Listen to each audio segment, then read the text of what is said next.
Japan में प्रधानमंत्री नरेंद्र मोदी का भव्य स्वागत किया गया। प्रधानमंत्री मोदी ने जापान के प्रधानमंत्री शिगेरू इशिबा के साथ 15वें भारत जापान वार्षिक शिखर सम्मेलन में हिस्सा लिया।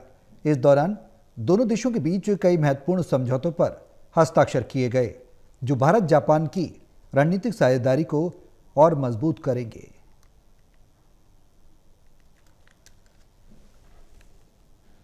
जापान दौरे पर पहुंचे प्रधानमंत्री नरेंद्र मोदी का भव्य स्वागत हुआ है। प्रधानमंत्री नरेंद्र मोदी ने जापान के प्रधानमंत्री के साथ द्विपक्षीय बैठक की है।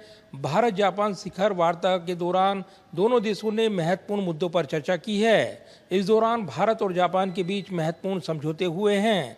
वहीं प्रधानमंत्री नरेंद्र मोदी ने बिजनेस फोरम को भी संबोधित किया है। इसके अलावा अन्य व्यक्ति विशेष से भी मुलाकात की है। जापान दौरे पर पहुंचे पीएम मोदी का टोक्यो के होनेडा हवाई अड्डे पर गर्मजोशी से स्वागत हुआ। भारतीय प्रवासियों और जापानी अधिकारियों ने उत्साह के साथ पीएम मोदी का अभिनंदन किया। भारतीय और जापानी कलाकारों ने प्रधानमंत्री नरेंद्र मोदी का वैदिक मंत्रों के साथ स्वागत किया। वहीं पीएम मोदी ने टोक्यो में भारतीय समुदाय को संबोधित करते हुए कहा कि भारत और जापान का रिश्ता केवल आर्थिक नहीं बल्कि सांस्कृतिक और ऐतिहासिक भी है। पीएम मोदी ने जापानी भाषा और संस्कृति को भारत में बढ़ावा देने की प्रतिबद्धता दोहराई। ये पीएम मोदी की जापान की 8वीं यात्रा है और इस बार पीएम मोदी ने जापान के नए प्रधानमंत्री शिगेरू इशिबा के साथ अपनी पहली द्विपक्षीय वार्ता भी की है। इस द्विपक्षीय मुलाकात में दोनों नेताओं ने द्विपक्षीय संबंधों को नई ऊंचाइयों तक ले जाने का संकल्प लिया है। हमारा ज्वाइंट क्रेडिट मैकेनिज्म ऊर्जा के लिए एक बड़ी जीत है। It shows that our green partnership is as strong as our economic partnership. आज हमारी चर्चा प्रोडक्टिव भी थी और पर्पसफुल भी थी।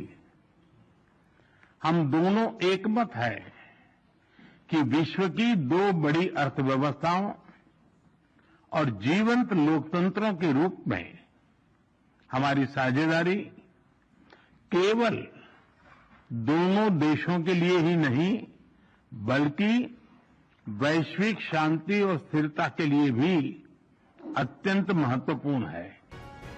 शिखर सम्मेलन में भारत और जापान ने रक्षा, तकनीक और स्वच्छ ऊर्जा जैसे क्षेत्रों में सहयोग बढ़ाने पर जोर दिया।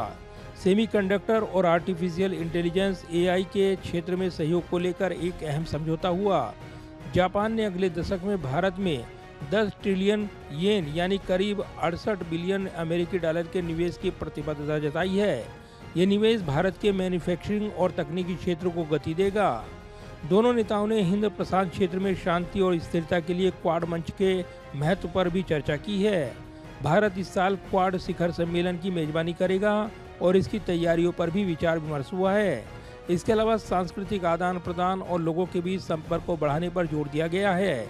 वहीं भारत जापान बिजनेस फोरम को संबोधित करते हुए पीएम मोदी ने कहा कि भारत और जापान की साझेदारी विश्वास और सहयोग का प्रतीक है। जापान की तकनीक और भारत की प्रतिभा मिलकर वैश्विक नवाचार में योगदान दे सकते हैं। पीएम मोदी ने मेक इन इंडिया और आत्मनिर्भर भारत के तहत जापानी कंपनियों को भारत में निवेश के लिए आमंत्रित किया।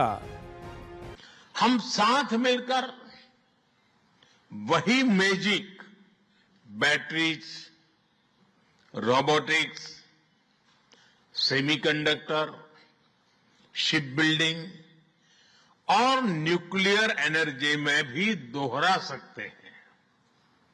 साथ मिलकर हम ग्लोबल साउथ, विशेषकर अफ्रीका के विकास में अहम योगदान दे सकते हैं। जापानी कंपनियों ने अब तक भारत में $40 बिलियन से अधिक का निवेश किया है, जिसमें हाल के वर्षों में $13 बिलियन का निजी निवेश शामिल है। ये सहयोग भारत के बुनियादी ढांचे, मेट्रो परियोजनाओं और स्टार्टअप इकोसिस्टम को मजबूत कर रहा है। पीएम मोदी की यात्रा ऐसे समय में हुई है जब भारत वैश्विक मंच पर अपनी स्थिति को और मजबूत कर रहा है।